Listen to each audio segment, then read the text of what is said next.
اهلا بيكم في ما تيجي اقول لك اكلاشيه. في اكلاشات كتير انتشرت في المجتمعات المصريه والمجتمعات العربيه، للاسف محتاجين نصلحها سواء بالايجاب او بالسلب. منها مثلا اللي تغلب العبه، وفي رواية اخرى اللي تكسب بيه العب بيه ولو كان حرام. ملناش دعوة بالحلال والحرام.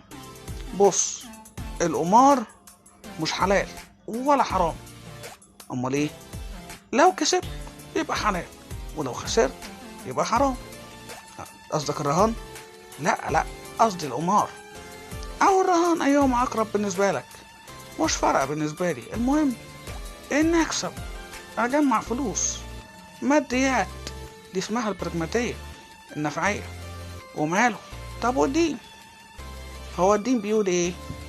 بيقول اللي تغلب العبه، بس لو كان حلال اللي تكسب بيه العب بيه، لو ما كانش حرام.